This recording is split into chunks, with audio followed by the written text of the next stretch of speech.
Alguns tipos de caráter encontrados no trabalho psicanalítico. Sigmund Freud, 1916. Edição Standard Brasileira das Obras Psicológicas Completas de Sigmund Freud, volume 15.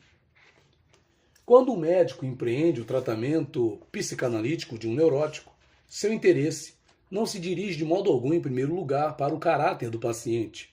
Prefere saber o que significam os sintomas, quais os impulsos instintuais ocultos por detrás deles e por eles satisfeitos, e qual o curso seguido pelo caminho misterioso que conduziu dos desejos instintuais aos sintomas.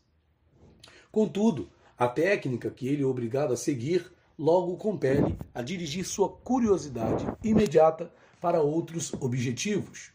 Observa que sua investigação se acha ameaçada por resistências erguidas contra ele pelo paciente, podendo o médico, com razão, encarar essas resistências como parte do caráter do paciente. Isso passa a adquirir a prioridade de seu interesse. O que se opõe aos esforços do médico nem sempre são os traços de caráter que o paciente reconhece em si mesmo e que lhe são atribuídos por pessoas que o cercam. As peculiaridades que parecera possuir apenas em grau modesto são com frequência trazidas à luz com intensidade surpreendentemente maior. Ou então, nele, se revelam atitudes que não tinham sido denunciadas em outras relações da vida. As páginas que se seguem serão dedicadas a descrever e a rastrear alguns desses surpreendentes traços de caráter. 1. As exceções. O trabalho psicanalítico continuamente se defronta com a tarefa de induzir o paciente a renunciar a uma dose imediata e diretamente atingível de prazer. Não se pede a ele que renuncie a todo prazer. Talvez não se possa esperar isso de nenhum ser humano. E até mesmo a religião é obrigada a apoiar sua exigência de que o prazer terreno seja posto de lado, prometendo proporcionar em seu lugar uma quantidade incomparavelmente maior de um prazer superior no outro mundo. Não. Apenas se pede ao paciente que renuncie às satisfações que inevitavelmente trarão consequências prejudiciais. Sua privação deve ser apenas temporária. Ele só tem de aprender a trocar uma dose imediata de prazer por uma mais segura, ainda que adiada. Ou, em outras palavras, sob a orientação do médico, pede-se a ele que avance do princípio do prazer para o princípio da realidade, pelo qual o ser humano maduro se distingue de uma criança. Nesse processo educativo, dificilmente se pode dizer que a compreensão interna, insight, mais nítida do médico desempenha um papel decisivo. Via de regra, ele só poderia dizer a seu paciente o que a própria razão deste pode dizer-lhe. Mas saber uma coisa em nossa própria mente não é o mesmo que ouvi-la de alguém de fora. O médico desempenha um papel eficaz e estranho. Faz uso da influência que um ser humano exerce sobre o outro. Ou, recordando que é hábito da psicanálise, substitui o que é derivado e estiolado pelo que é original e básico. Digamos que o médico, em seu trabalho educativo, faz uso de um dos componentes do amor. Nesse trabalho de educação posterior, provavelmente nada mais faz do que repetir o processo que, de início, tornou possível qualquer espécie de educação. Lado a lado com as exigências da vida, o amor é o grande educador. E é pelo amor daqueles que se encontram mais próximos dele que o ser humano incompleto é induzido a respeitar os ditames da necessidade e a poupar-se do castigo que sobrevém a qualquer infração dos mesmos. Quando, dessa maneira, pedimos ao paciente que renuncie provisoriamente a alguma satisfação agradável, que faça um sacrifício, que se mostre disposto a aceitar um sofrimento temporário, a fim de chegar a um resultado melhor, ou mesmo simplesmente que se decida a se submeter a uma necessidade que se aplica a todos, encontramos indivíduos que resistem a esse apelo por um motivo especial. Dizem que já renunciaram bastante, e já sofreram bastante e têm direito de ser poupados de quaisquer outras exigências.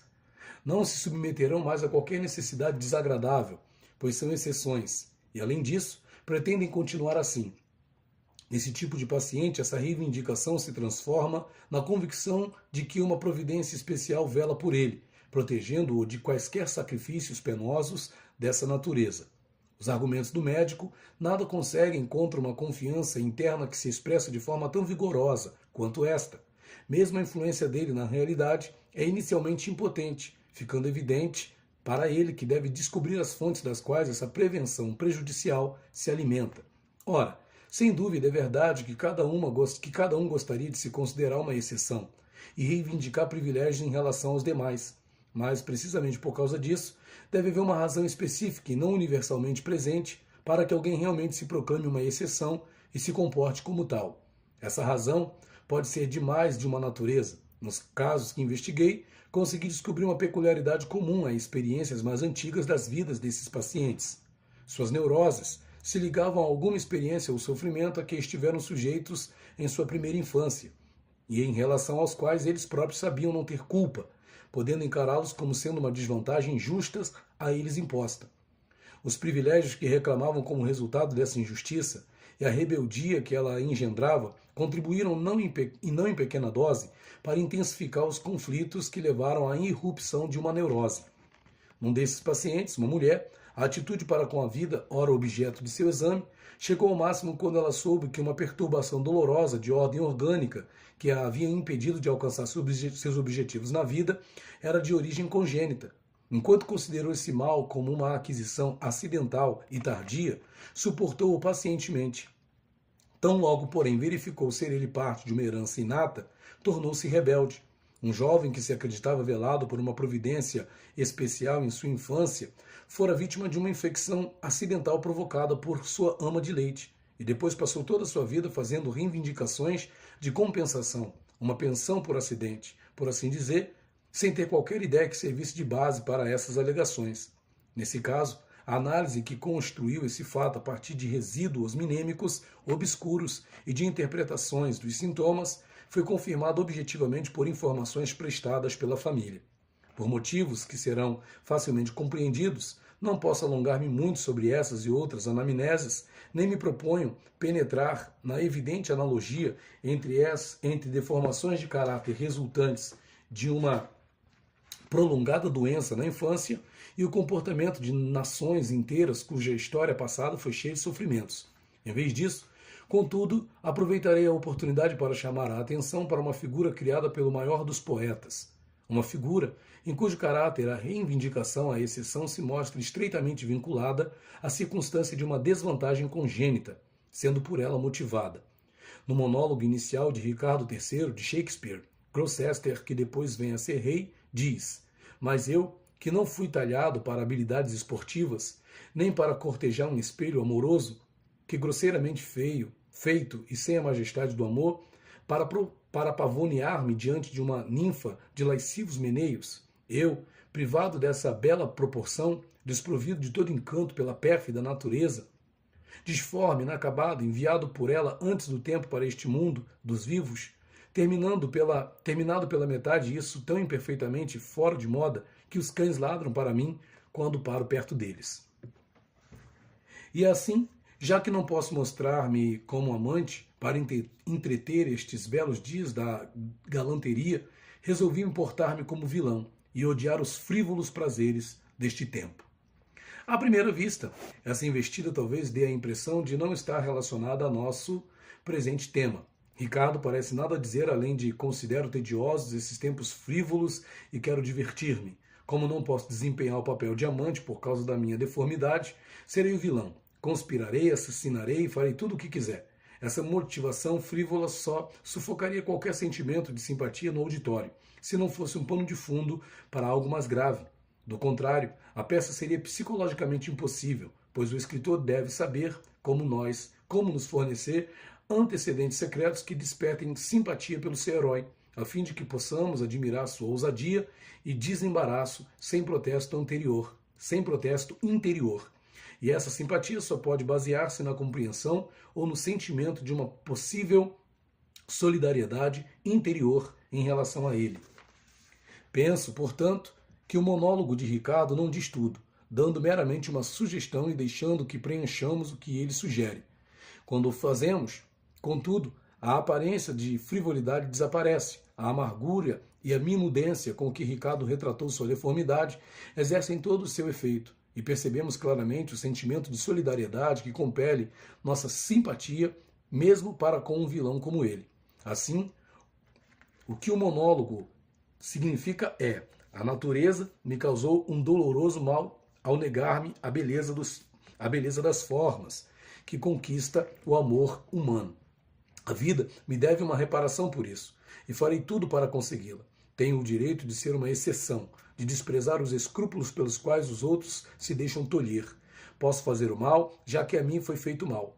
Agora sentimos que nós mesmos poderíamos ficar como Ricardo, que em pequena escala realmente já somos como ele. Ricardo é uma enorme ampliação de algo que encontramos em nós mesmos. Todos nós pensamos que temos motivo para repreender a natureza e o nosso destino por desvantagens congênitas e infantis.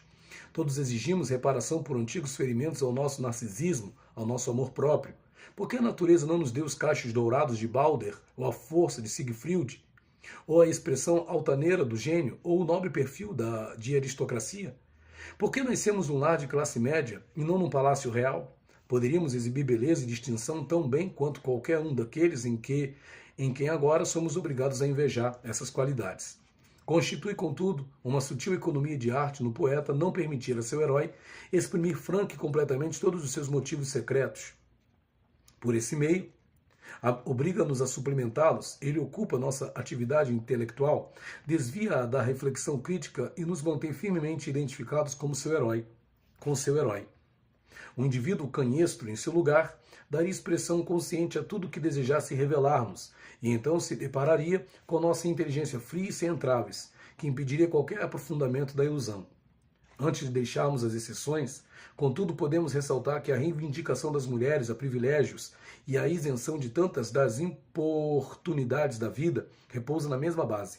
Conforme aprendemos pelo trabalho psicanalítico, as mulheres se consideram como tendo sido prejudicadas na infância, como tendo sido imerecidamente privadas de algo e injustamente tratadas, e a amargura de tantas filhas contra suas mães provém, em última análise, da censura contra estas por as terem trazido ao mundo como mulheres e não como homens. Segundo, os arruinados pelo êxito. O trabalho psicanalítico proporcionou-nos a tese segundo a qual as pessoas adoecem de neurose como resultado de frustração. Referimos-nos à frustração da satisfação de seus desejos libidinais, fazendo-se necessária uma digressão a fim de tornarmos a tese inteligível. Para que uma neurose seja gerada, deve haver um conflito entre os desejos libidinais de uma pessoa e a parte de sua personalidade que denominamos de ego, que é a expressão do seu instinto de autopreservação e que também abrange os ideais de sua personalidade. Um conflito patogênico dessa espécie só ocorre quando a libido tenta seguir caminhos e objetivos que o ego de há muito superou e condenou, e portanto proibiu para sempre. E isso a libido só faz se for privada da possibilidade de uma satisfação egocintônica ideal. Por isso, a privação, a frustração de uma satisfação real é a primeira condição para a geração de uma neurose, embora na verdade esteja longe de ser a única. Parece ainda mais surpreendente, na realidade atordoante, quando na qualidade de médico se faz a descoberta de que as pessoas ocasionalmente adoecem precisamente no momento em que um desejo profundamente enraizado e de muito alimentado atinge a realização. Então, é como se elas não fossem capazes de tolerar sua felicidade, pois não pode haver dúvida de que existe uma ligação causal entre seu êxito e o fato de adoecerem. Tive oportunidade de obter uma compreensão interna, insight, da anamnese de uma mulher que me propõe descrever como algo típico dessas ocorrências trágicas. Era bem nascida e bem educada, no entanto, ainda muito jovem. Não pôde conter seu gosto de viver. Fugiu de casa e perambulou pelo mundo em busca de aventuras, até travar conhecimento com um pintor, que não só pôde apreciar seus encantos femininos, mas também captar, apesar de sua degradação, as qualidades mais requintadas que ela possuía.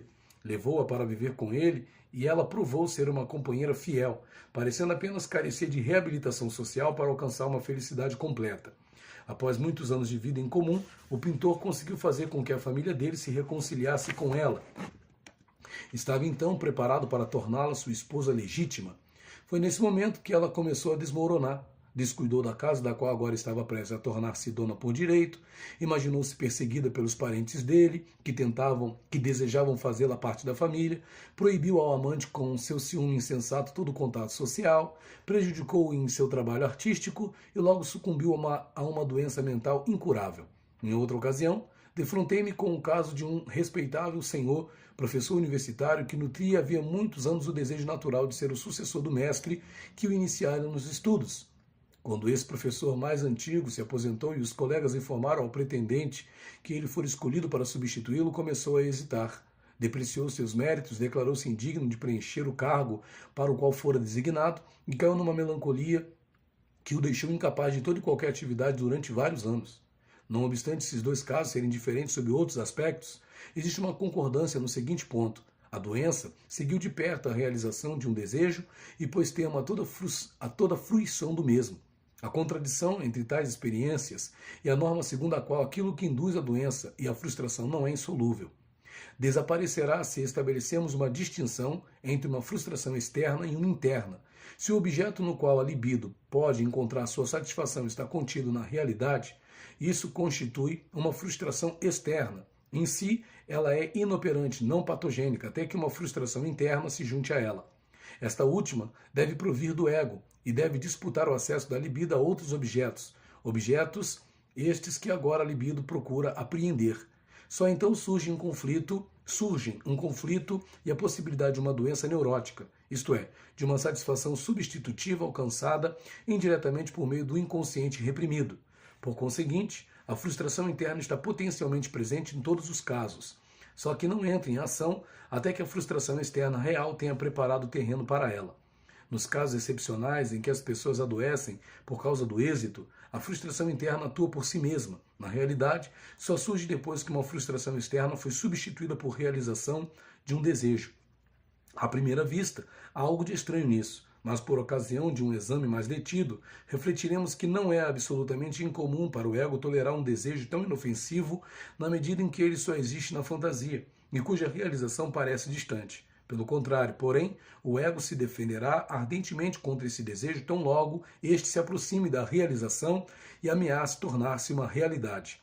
A distinção entre isso e as situações comuns na formação da neurose consiste meramente em que, via de regra, são as intensificações internas da catexia libidinal que transformam a fantasia, até então merecedora de pouca consideração e tolerada, num oponente temido, ao passo que, nesses casos, o sinal para a irrupção do conflito é dado por uma mudança externa real.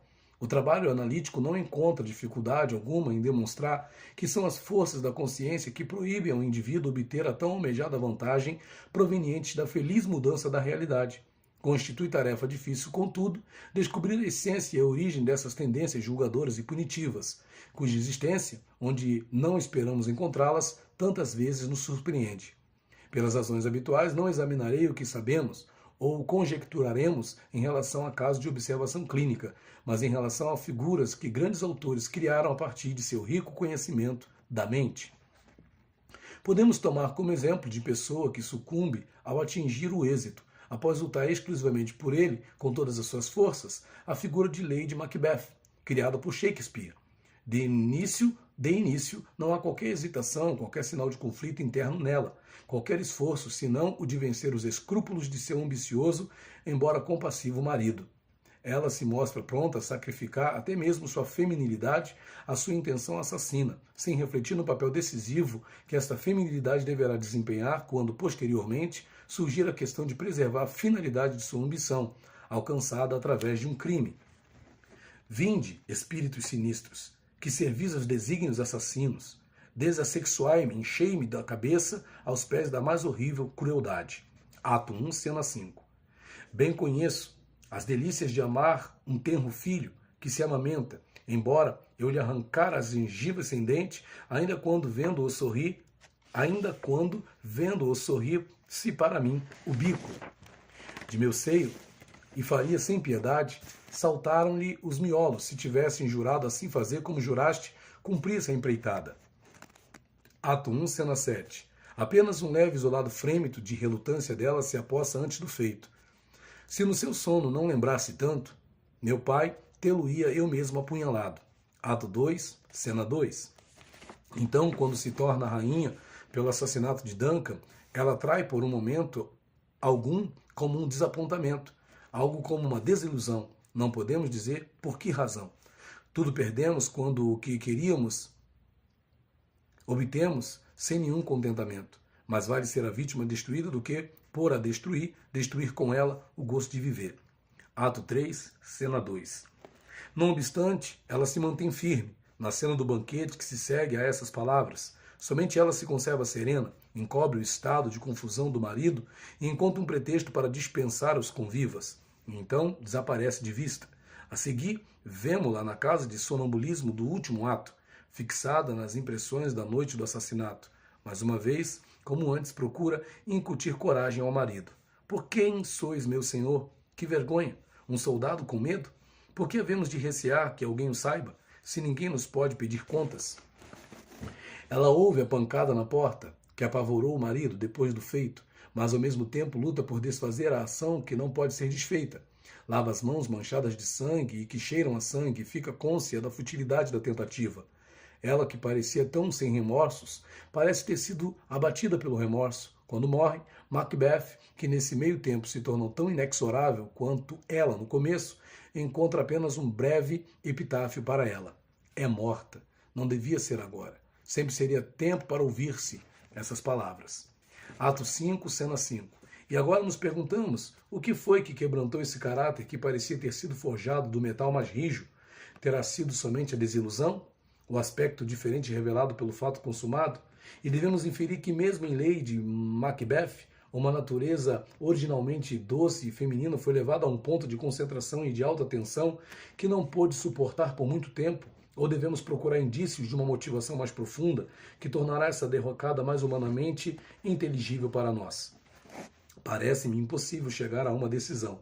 Macbeth, de Shakespeare, é uma pièce d'occasion, escrita para a ascensão de Jaime, até então rei da Escócia. O enredo foi feito de encomenda e já fora trabalhado por outros escritores contemporâneos, de cuja obra Shakespeare provavelmente se utilizou, como costumava fazer. Apresentava notáveis analogias com a situação real.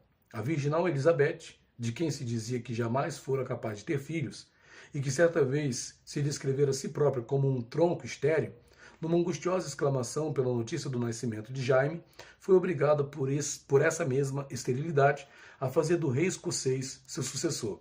E ele era filho de Maria Stuart, cuja execução ela, embora relutantemente, ordenara. E que apesar do toldamento de suas relações por causa de preocupações políticas, era não obstante do seu sangue, podia ser chamada de sua hóspede.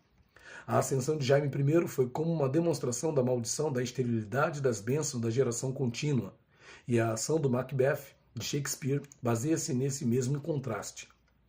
As bruxas asseguram a Macbeth que seria rei, mas Banquo prometeram que seus filhos herdariam a coroa. Macbeth se enfurece com esse ditame do destino, não fica contente com a satisfação de sua própria ambição, deseja fundar uma dinastia e não ter cometido assassinato em benefício de estranhos.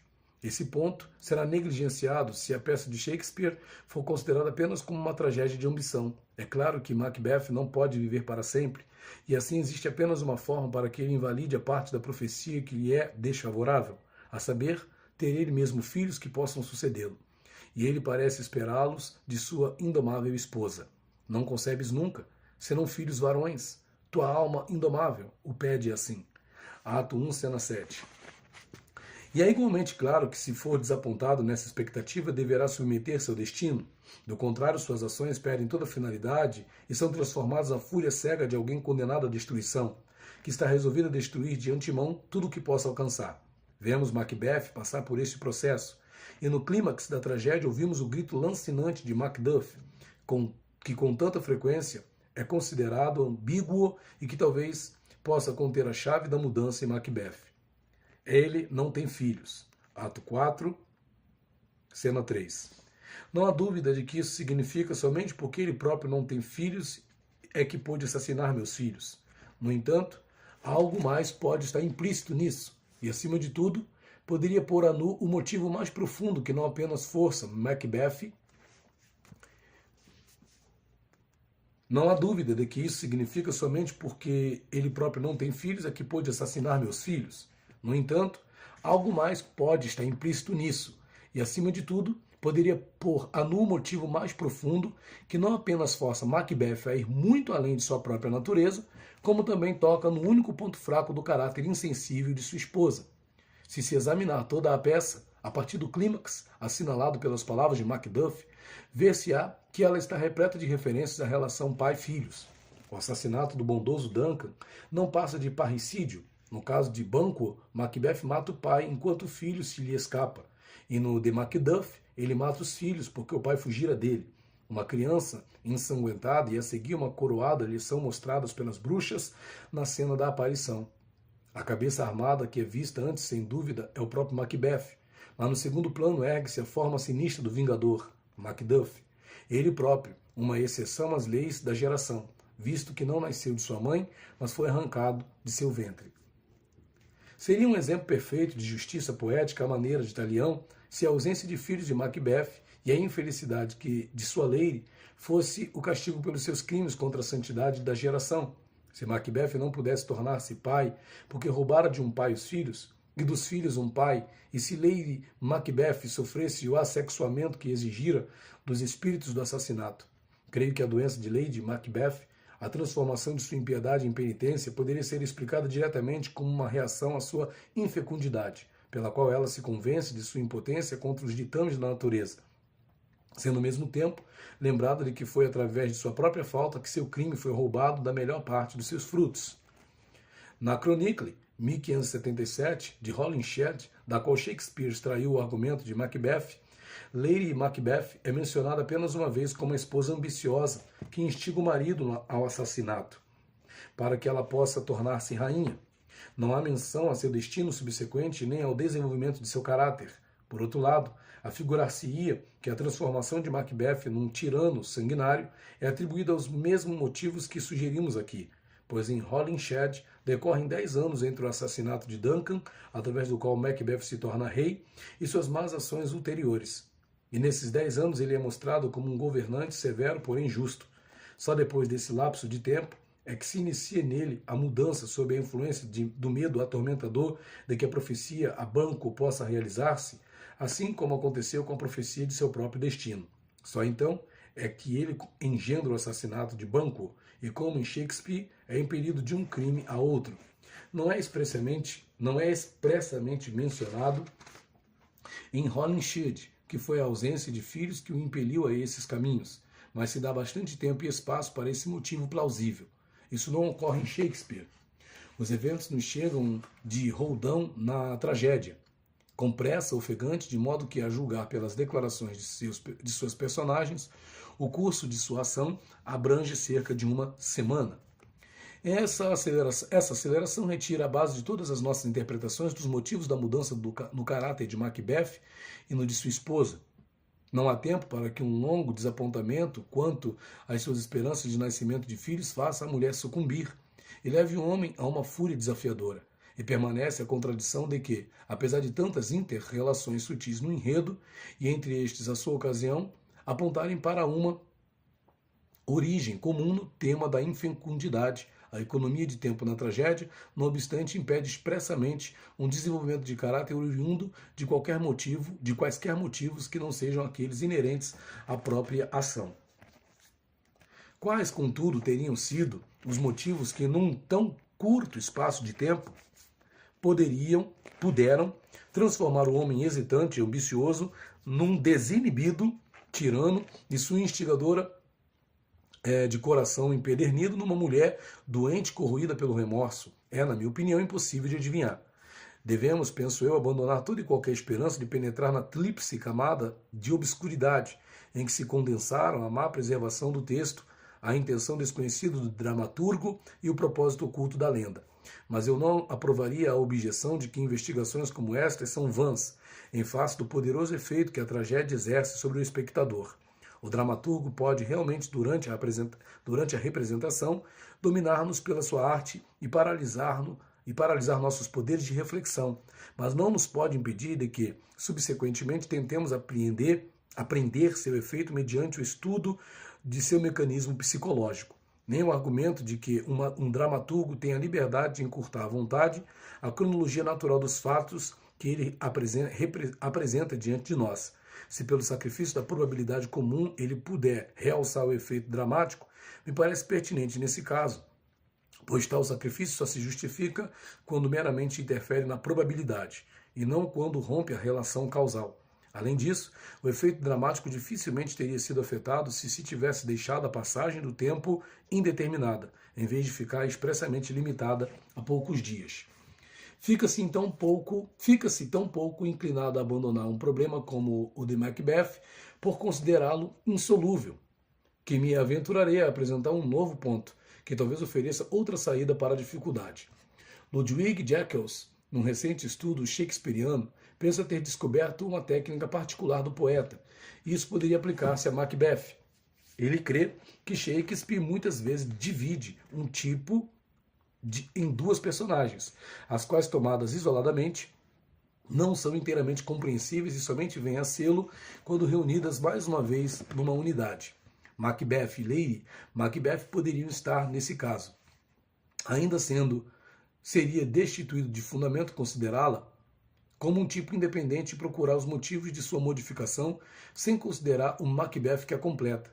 Não seguirei mais essa pista. Não obstante, gostaria de ressaltar algo que confirme esse ponto de vista de maneira impressionante. Os germes do medo que irrompem Macbeth na noite do assassinato já não se desenvolvem nele, mas nela. É ele quem tem a alucinação do punhal antes do crime, mas é ela quem depois adoece de uma perturbação mental. É ele que, após o assassinato, ouve o grito na casa: "Não durmas mais!" Macbeth, de fato, trucida o sono. E assim, Macbeth não mais dormirá. Contudo, ouvimos dizer que ele dormiu, mas ao passo que a rainha, como vemos, ergue-se de seu leito e, falando enquanto dorme, traz sua culpa. É ele que fica desamparado com as mãos cobertas de sangue, lamentando que todo o grande oceano de Netuno não as limpará, enquanto ela o consola. Um pouco de água nos limpa desta ação, mas depois é ela que lava as mãos durante um quarto de hora e não consegue livrar-se das manchas de sangue. Todas as essências da Arábia não purificarão esta mãozinha. Assim, o que ele temia em seus tormentos de consciência se realiza nela. Ela se torna toda remorso e ele todo desafio. Juntos esgotam as possibilidades de reação ao crime, como duas partes desunidas de uma individualidade psíquica, sendo possível que ambos tenham sido copiados de um protótipo único.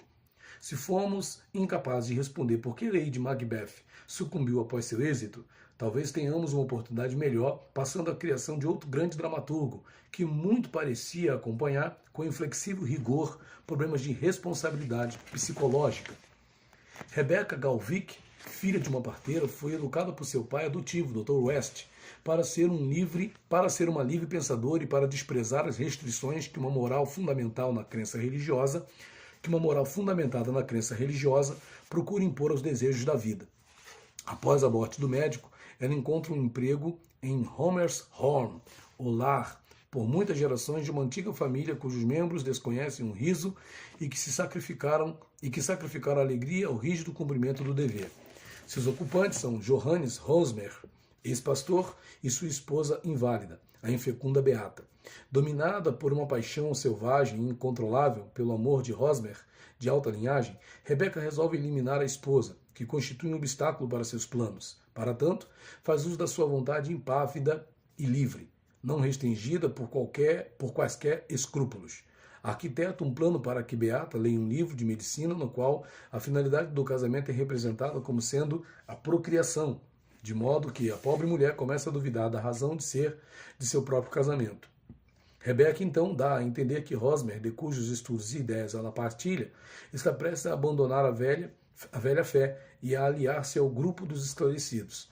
E após ter assim abalado a confiança da esposa na integridade moral do marido, finalmente lhe dá a entender que ela, Rebecca, logo abandonará a casa, a fim de ocultar as consequências de suas relações ilícitas com Hosmer.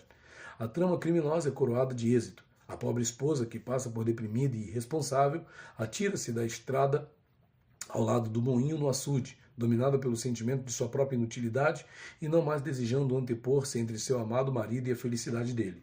Por mais de um ano, Rebecca e Hosmer vivem sozinhos em Hosmer Hall, mantendo uma relação que ele deseja considerar como uma amizade puramente intelectual e ideal. Mas, quando essa relação começa a ser obscurecida de fora pela primeira sombra de bisbilhotice e quando, ao mesmo tempo, surgem em Hosmer dúvidas atormentadoras sobre os motivos que levaram a esposa por ter uma existência, ele suplica a Rebecca que seja sua segunda esposa, de modo a poder contrabalançar o passado infeliz com uma nova realidade viva. Atos 2. Por um momento, ela solta uma exclamação de alegria diante de sua proposta, mas logo depois declara que isso nunca poderá acontecer e que, se ele continuar a insistir, ela seguirá o mesmo caminho que Beata. Hosmer não consegue compreender essa rejeição, e muito menos nós, que conhecemos as ações e desígnios de Rebeca. Só podemos ter certeza de uma coisa, de que seu não é veemente. Como veio a acontecer que a aventureira dotada de vontade impávida e livre, que forjou implacavelmente seu caminho para a meta desejada, agora se recusa a colher o fruto do êxito quando este lhe é oferecido? Ela própria nos dá a explicação no quarto ato. Esta é a parte terrível de tudo isso, que agora, quando toda a felicidade da vida se acha ao meu alcance, meu coração esteja mudado e meu próprio passado dela me exclua. Isto é, nesse meio tempo, ela se tornou um ser diferente, sua consciência despertou, ela adquiriu um sentimento de culpa que a priva da fruição. E o que lhe despertou a consciência? Ouçamos o que ela mesma tem a dizer, e consideraremos depois se podemos acreditar nela inteiramente. Foi a visão rosmeriana da vida, ou seja, como for sua visão da vida, que contaminou minha vontade e a tornou doente, escravizou-a a leis que antes não tinham qualquer poder sobre mim. Você, a vida com você, enobreceu minha mente. Essa influência, devemos ainda compreender, só se tornou efetiva a partir do momento em que ela pôde viver sozinha com Rosmer. Na quietude, na solidão, quando sem reserva você me revelou todos os seus pensamentos, todos os sentimentos ternos e delicados, exatamente como lhe vinham, então se operou a grande mudança em mim. Pouco antes disso, ela havia lamentado outro aspecto da mudança. Por que Rosmerholm minou minhas forças? Aqui minha antiga vontade indômita teve suas asas cortadas, ficou aleijada. Já se foi a época em que eu tinha coragem para tudo no mundo. Perdi o poder de ação, Rosmer. Rebeca faz essa declaração após ter se revelado uma criminosa, numa confissão voluntária a Rosmer e ao prior Kroll, irmão da mulher de quem se descarta. Ibsen deixa claro, por pequenos toques de magistral sutileza, que Rebeca, na realidade, não está dizendo mentiras, mas nunca é inteiramente honesta. Do mesmo modo que, apesar de toda a sua liberdade quanto a preconceitos, ela diminui sua idade de 1 ano, assim também sua confissão aos 2 homens é incompleta, e em decorrência de insistência de Kroll, é suplementada em alguns pontos importantes. Por isso, é-nos permitido supor que sua explicação de sua renúncia expõe um motivo apenas para ocultar outro. Por certo, não temos motivos para não acreditar nela quando declara que a atmosfera de Rosmerholm e sua ligação com o brioso Rosmer a enobreceram e a aleijaram. Aqui ela expressou que sabe o que sentiu, mas isso não é necessariamente tudo o que aconteceu dentro dela. Nem é preciso que ela tenha compreendido tudo o que ocorreu. A influência de Rosmer pode ter sido apenas um véu que ocultou outra influência atuante, e um notável indício aponta nessa outra direção. Mesmo após a confissão dela, Rosmer, na última conversa entre os dois, que encerra a peça, mais uma vez lhe suplica que seja sua esposa. Perdoa-lhe o crime que ela cometeu em nome do amor que sentia por ele. E agora ela não responde como devia. Perdão algum pode livrá-lo do sentimento de culpa em que incorreu por ter maldosamente enganado a pobre Beata, mas se recrimina por outra coisa que nos atinge por originar-se estranhamente dessa livre pensadora, e está longe de merecer a importância que Rebeca lhe atribui. Querido, nunca mais fale nisso. É impossível, pois você deve saber, Rosmer, que eu tenho um passado. Ela quer dizer, naturalmente, que teve relações sexuais com outro homem, e não deixamos de observar que essas relações, que ocorreram numa época em que ela era livre e não tinha de dar contas a ninguém, lhe pareceram um empecilho maior à união com Rosmer do que seu verdadeiro comportamento criminoso para com a esposa dele. Rosmer recusa-se a ouvir o que quer que seja sobre esse passado. Podemos adivinhar o que foi, embora tudo que se refira a ele na peça seja, por assim dizer, subterrâneo e tenha se constituído a partir de indícios e fragmentos. Não obstante, trata-se de indícios inseridos com tal arte que é impossível não compreendê-los. Entre a primeira recusa de Rebeca e sua confissão ocorre algo que exerce influência decisiva sobre seu futuro destino. O prior Kroll chega um belo dia a casa com o fito de humilhar Rebeca, dizendo-lhe que ele sabe que ela é uma criança ilegítima, filha do próprio Dr. West, que a adotou após a morte da mãe dela.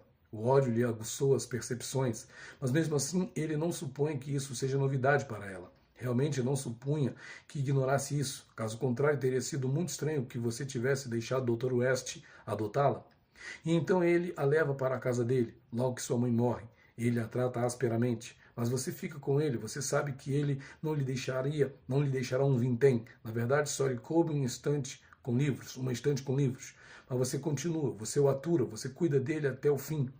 Atribua seu cuidado por ele ao natural instinto filial de uma filha. Realmente creio que toda a sua conduta é um resultado natural de sua origem. Mas Kroll está enganado. Rebecca não tinha a menor ideia de que pudesse ser filho do Dr. West. Quando Kroll começou com as sombrias alusões a seu passado, ela deve ter pensado que se referia a uma outra coisa. Depois de ter compreendido o que ele queria dizer, pôde ainda conservar sua compostura por algum tempo, pois foi-lhe possível supor que seu inimigo baseava seus cálculos na idade dela, sobre a qual ela mentira, quando de uma visita anterior. Kroll, porém, arrasa essa objeção dizendo, bem que seja assim, mas apesar disso meu cálculo pode estar certo, pois Dr. West esteve lá numa breve visita 1 ano antes de obter o cargo. Depois dessa nova informação, ela perde a presença de espírito. Não é verdade. A anda de um lado para o outro, retorcendo as mãos. É impossível. O Senhor quer induzir-me a acreditar nisso. Isso nunca pode ser verdade. Não pode ser verdade, jamais nesse mundo. A agitação dela é tão extrema que Kroll não pode atribuí-la apenas à informação dele. Kroll.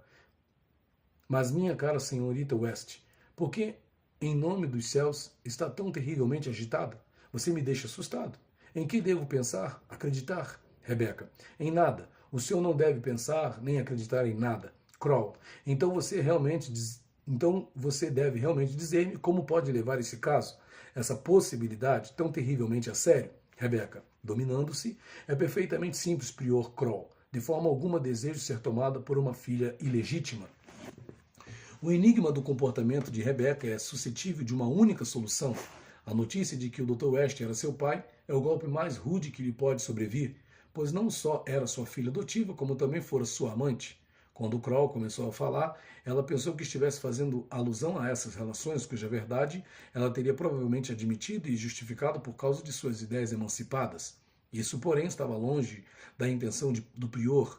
Ele nada sabia da ligação amorosa com o Dr. West, assim como ela nada sabia a respeito de Dr. West ser pai dela. Ela não pode ter tido outra coisa em sua mente a não ser essa ligação amorosa quando justificou sua rejeição final de Hosmer sob o fundamento de que tinha um passado que a tornava indigna de ser sua esposa. E provavelmente, se Hosmer tivesse consentido em ouvir falar desse passado, ela teria só confessado metade de seu segredo e teria silenciado sobre a parte mais grave. Agora, porém, compreendemos naturalmente que esse passado lhe deve ter parecido o obstáculo mais grave à união dos dois, o crime mais grave. Depois de saber que fora amante de seu próprio pai, ela se entrega inteiramente a seu já então superdominador sentimento de culpa. Faz a Hosmer e a Kroll a confissão que a estigmatiza como assassina. Rejeita para sempre a felicidade para a qual preparou o caminho pelo crime e se prepara para partir. Mas o verdadeiro motivo de seu sentimento de culpa, que faz com que ela seja destroçada pelo êxito, permanece um segredo. Como vimos, é algo bem diverso da atmosfera de Hommersholm e da aprimorada influência de Hosmer. Nessa altura, qualquer um que nos tenha acompanhado não deixará de formular uma objeção passível de justificar algumas dúvidas. A primeira recusa de Hosmer por Rebecca ocorre antes da segunda visita de Kroll e, portanto, antes da revelação feita por ele quanto à sua origem ilegítima e numa ocasião em que ela nada sabe ainda sobre seu incesto, se é que compreendemos bem o dramaturgo. Todavia, essa primeira recusa é enérgica para valer. O sentimento de culpa que a convida a renunciar ao fruto de suas ações é assim efetivo antes que ela saiba de qualquer coisa sobre seu crime fundamental. E se admitirmos isso, devemos talvez pôr inteiramente de lado seu incesto como uma fonte desse sentimento de culpa. Até agora tratamos Rebecca West como se ela fosse uma pessoa viva e não uma criação da imaginação de Ibsen, sempre dirigida pela mais crítica inteligência. Podemos, portanto, tentar manter a mesma posição ao lidarmos com a objeção levantada. A objeção é válida. Antes do conhecimento de seu incesto, a consciência já havia despertado parcialmente em Rebecca, nada impedindo que responsabilizemos por essa mudança a influência admitida e acusada pela própria Rebecca. Mas isso não nos isenta de reconhecermos o segundo motivo. O comportamento de Rebecca quando ouve o que Kroll tem a lhe dizer, a confissão que é a sua reação imediata, não deixa dúvida de que só então o motivo mais forte e decisivo de renúncia começa a fazer efeito. Trata-se, de fato, de um caso de motivação múltipla, no qual um motivo mais profundo aparece por trás do mais superficial. As leis de economia poética exigem que seja esta a maneira de apresentar a situação, pois esse motivo mais profundo não podia ser explicitamente enunciado. Tinha de permanecer oculto, afastado da fácil percepção do espectador ou do leitor. Do contrário, teriam surgido sérias resistências, baseadas nas emoções mais aflitivas, as quais talvez pusessem em perigo o efeito do drama. Temos, contudo, o direito de exigir que o motivo explícito não fique desprovido de uma ligação interna com o oculto, mas apareça como uma atenuação e uma derivação desse último. E se pudermos confiar no fato de que a combinação criadora consciente do dramaturgo surgiu logicamente de premissas inconscientes, poderemos agora tentar mostrar que ele atendeu a essa exigência. O sentimento de culpa de Rebeca tem sua fonte na exprobração do incesto, mesmo antes de Kroll, com perspicácia analítica, tê-la tornado consciente disso. Se reconstruirmos o passado dela, ampliando e preenchendo os indícios fornecidos pelo escritor, poderemos sentir-nos seguros de que ela não pode ter deixado de suspeitar da existência de uma relação íntima entre sua mãe e o Dr. West. Deve ter ficado fortemente impressionada ao se tornar a sucessora da mãe junto a esse homem. Ficou sob o domínio do complexo de Édipo, embora não soubesse que, em seu caso, essa fantasia universal se convertera em realidade. Quando chegou a Homer's Hall, a força interna dessa primeira experiência impeliu-a a provocar por uma ação vigorosa a mesma situação que já se realizara no exemplo original devido à sua inação, a livrar-se da esposa e da mãe de modo a poder ocupar o lugar desta junto ao marido e ao pai. Ela descreve com insistência convincente como, contra a vontade, foi obrigada a avançar passo a passo até a eliminação de Beata. O senhor pensa, então, que eu era fria, calculista e serena o tempo todo. Não era, então, a mesma mulher que sou agora? Quando estou aqui, a lhe contar tudo. Além disso, existem duas espécies de vontade em nós, creio eu. Queria Beata afastada de uma maneira ou de outra, mas nunca realmente acreditei que isso viesse a acontecer. À medida que avançava cautelosamente, a cada passo que eu aventurava, parecia ouvir alguma coisa dentro de mim que exclamava, não vá adiante, nem mais um passo à frente. E contudo eu não podia parar, tinha de aventurar só mais um pouquinho, e somente mais 1 milímetro, e logo depois mais um, e sempre mais um, e então aconteceu. É assim que essas coisas acontecem. Não se trata de uma versão enfeitada das coisas, mas de uma descrição autêntica. Tudo o que lhe aconteceu em Homer's Hall, sua paixão por Hosmer e sua hostilidade para com a esposa dele foi desde o começo uma consequência do complexo de Édipo, uma réplica inevitável de suas relações com sua mãe e com o Dr. West. Assim, o sentimento de culpa que inicialmente faz com que ela rejeite a proposta de Hosmer, no fundo não difere do sentimento de culpa maior que a impele à confissão, depois que Kroll lhe abriu os olhos. Da mesma forma, porém, que sob a influência do Dr. West, ela se tornara uma livre pensadora e passara a menosprezar a moral religiosa. Assim também ela se transforma, por seu amor a Hosmer, num ser de consciência e nobreza. Ela chega a compreender esse aspecto dos processos mentais dentro de si, justificando-se assim ao descrever a influência de Hosmer como motivo de sua mudança, um motivo que se tornara acessível a ela. O clínico psicanalista sabe quão frequentemente ou quão invariavelmente uma moça que entra para o serviço de uma casa como criada, dama de companhia ou governanta, consciente ou inconscientemente, tece um devaneio oriundo do complexo de Édipo, no qual a dona da casa desaparece, vindo o dono a receber a recém-chegada como sua esposa no lugar da outra. Homer's Home é a maior obra de arte desse tipo que aborda essa fantasia comum em moças. O que a transforma num drama trágico é a circunstância extra de que o devaneio da heroína tenha sido precedido na sua infância por uma realidade precisamente correspondente. Após essa longa digressão pela literatura, retornemos à experiência clínica, mas apenas para estabelecermos em poucas palavras a inteira concordância entre elas. O trabalho psicanalítico nos ensina que as forças da consciência que induzem a doença, em consequência do êxito, em vez de, como normalmente em consequência da frustração, se acham intimamente relacionadas com o complexo de Édipo. O trabalho psicanalítico nos ensina que as forças da consciência que induzem a doença, em consequência do êxito, em vez de, como normalmente em consequência da frustração, se acham intimamente relacionadas com o complexo de Édipo, a relação com o pai e a mãe, como talvez na realidade se ache o nosso sentimento de culpa em geral. Terceiro, criminosos em consequência de um sentimento de culpa. Ao me terem falado sobre sua juventude, normalmente antes da puberdade, pessoas que mais tarde frequentemente se tornaram muito respeitáveis, me informaram sobre ações proibidas que praticam naquele período, tais como furtos, fraudes e até mesmo incêndio voluntário.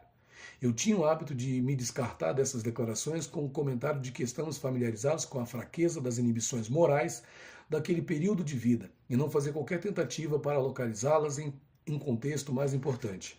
mas eventualmente foi levado a proceder a um estudo mais completo de tais incidentes por alguns casos gritantes e mais acessíveis nos quais as más ações eram cometidas enquanto os pacientes se encontravam sob meus cuidados e já não eram tão jovens. O trabalho analítico trouxe então a surpreendente descoberta de que tais ações eram praticadas principalmente por serem proibidas e por sua execução acarretar para seu autor um alívio mental. Este sofria de um opressivo sentimento de culpa, cuja origem não conhecia, e após praticar uma ação má, essa opressão se atenuava. Seu sentimento de culpa estava pelo menos ligado a algo. Por mais paradoxal que isso possa parecer, devo sustentar que o sentimento de culpa se encontrava presente antes da ação má, não tendo surgido a partir dela, mas inversamente. A iniquidade decorreu do sentimento de culpa.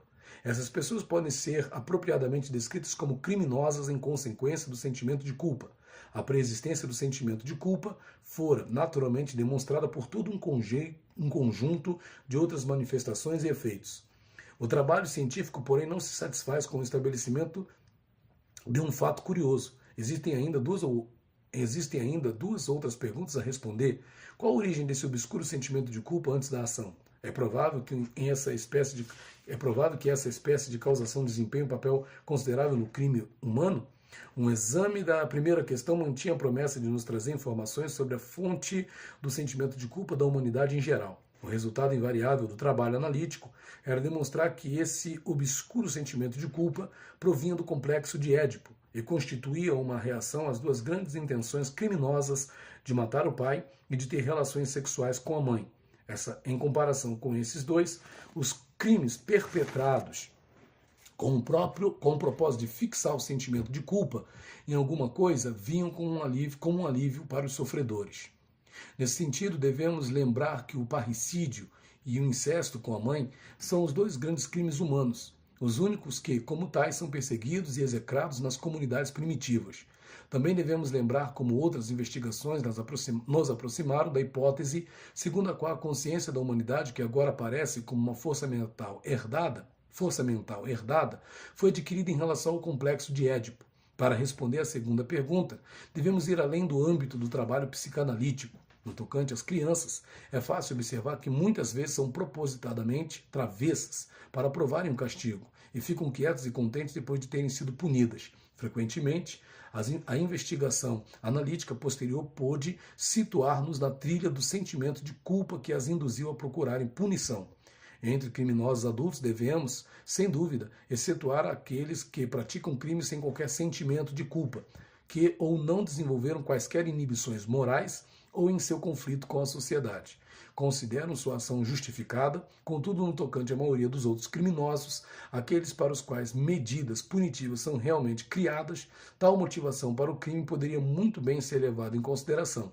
Ela poderia lançar luz sobre alguns pontos obscuros da psicologia do criminoso e oferecer punição com uma nova base psicológica. Um amigo chamou a minha atenção para o fato de que o criminoso, em consequência de um sentimento de culpa, também já era do conhecimento de Nietzsche. A preexistência do sentimento de culpa e a utilização de uma ação a fim de racionalizar esse sentimento cintilam diante de nós nas máximas de Zaratustra sobre o criminoso pálido. Deixemos para uma futura pesquisa a decisão quanto ao número de criminosos que devem ser incluídos entre esses pálidos. Obrigado pela atenção.